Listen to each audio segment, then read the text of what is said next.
Hi everyone. I'm Jonathan's Media Shack here once again. Happy St. Patrick's Day to everyone. And today, I am going to do a review on Popeye the Sailor Man. So anyways, enjoy. Popeye has got to be one of the coolest classic cartoons from the old days. I'll tell you the reasons why. Popeye the Sailor Man is a fictional cartoon character that was created by L.Z. Chrysler Cigar. The character first appeared in the Daily King Features comic strip Thimble Theater on January 17, 1929, and Popeye became the strip's title in later years. The character has also appeared in theatrical and television animated cartoon. Cigar's Thimble Theater strip was in its 10th year when Popeye made his debut, but the one-eyed sailor quickly became the main focus of the strip, and Thimble Theater became one of King Features' most popular properties during the 1930s.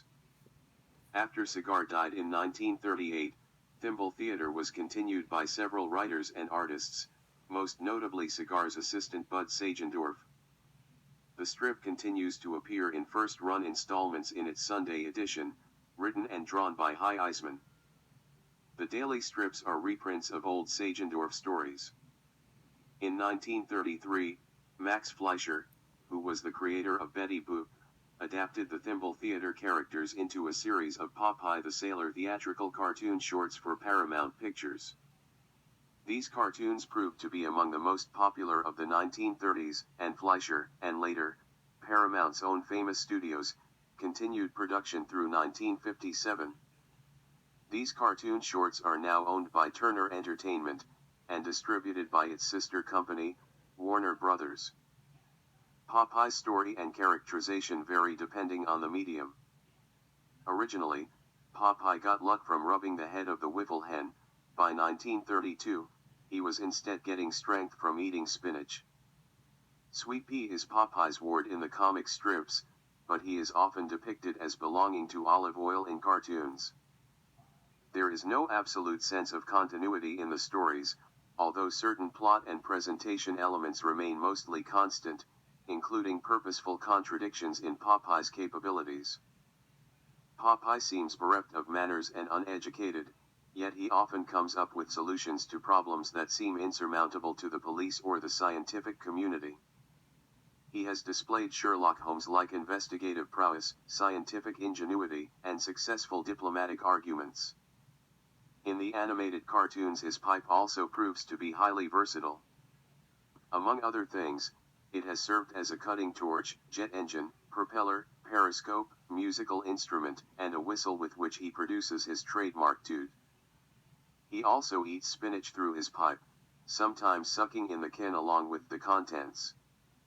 Since the 1970s, Popeye is seldom depicted using his pipe to smoke tobacco. Popeye's exploits are also enhanced by a few recurring plot elements. One is the love triangle among Popeye, Olive, and Bluto's endless machinations to claim Olive at Popeye's expense. Another is his near-saintly perseverance in overcoming any obstacle to please Olive, who often, if temporarily, renounces Popeye for Bluto. Popeye first appeared in the strip on January 17, 1929, as a minor character. He was initially hired by Castor Oil and Ham to crew a ship for a voyage to Dice Island, the location of a casino owned by the crooked gambler Fadewell. Castor intended to break the bank at the casino using the unbeatable good luck, conferred by stroking the hairs on the head of Bernice the wiffle hen. Weeks later, on the trip back, Popeye was shot many times by Jack Snork, a stooge of Fadewell's, but survived by rubbing Bernice's head. After the adventure, Popeye left the strip, but, owing to reader reaction, he was quickly brought back. The Popeye character became so popular that he was given a larger role, and the strip was taken up by many more newspapers as a result. Initial strips presented Olive as being less than impressed with Popeye, but she eventually left Ham Gravy to become Popeye's girlfriend, and Ham Gravy left the strip as a regular. Over the years, however, she has often displayed a fickle attitude towards the sailor. Castor Oil continued to come up with get-rich-quick schemes and enlisted Popeye in his misadventures. Eventually, he settled down as a detective and later on bought a ranch out west. Castor's appearances have become sparser over time. In 1933, Popeye received a foundling baby in the mail whom he adopted and named Sweet Pea. Other regular characters in the strip were J. Wellington Wimpy, a soft-spoken and cowardly hamburger-loving moocher who would gladly pay you Tuesday for a hamburger today, George W. Diesel. A local cobbler who spoke in a heavily affected accent and habitually attempted to murder or wish death upon Wimpy, and Eugene the Jeep, a yellow, vaguely, dog-like animal from Africa with magical powers. In addition, the strip featured the Sea Hag, a terrible pirate and the last witch on Earth, Alice the Goon, a monstrous creature who entered the strip as the Sea Hag's henchwoman and continued as Sweet Pea's babysitter, and Toar, a caveman. In November 1932, King Features signed an agreement with Fleischer Studios to have Popeye and the other Thimble Theater characters begin appearing in a series of animated cartoons released by Paramount Pictures. The first cartoon in the series was released in 1933, and Popeye cartoons remained a staple of Paramount's release schedule for nearly 25 years.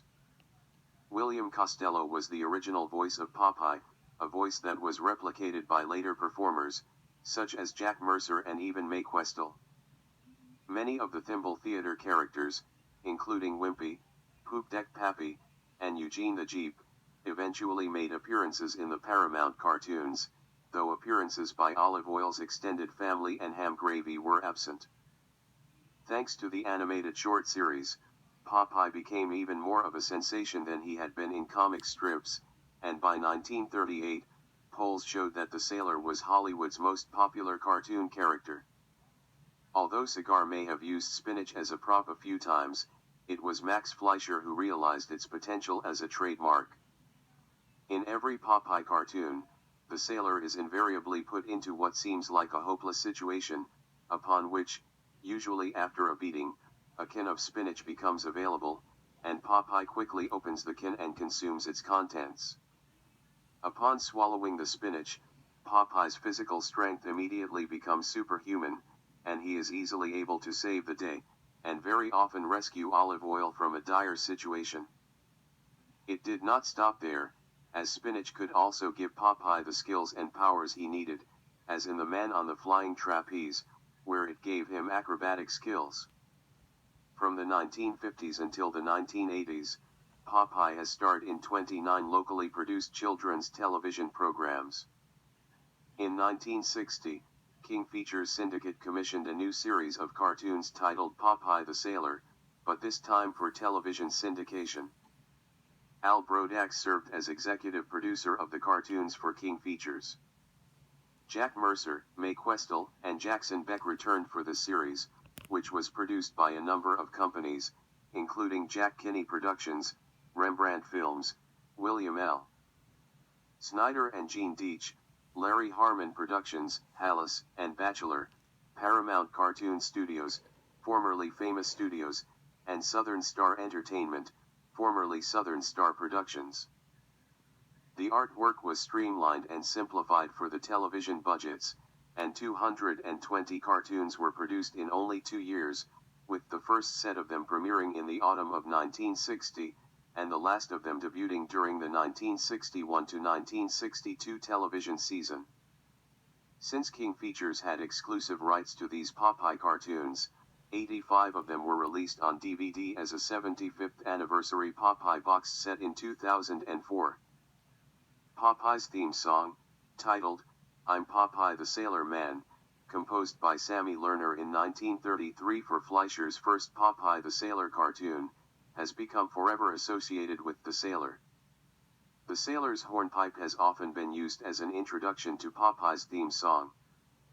The Popeye Picnic is held every year in Chester, Illinois, on the weekend after Labor Day.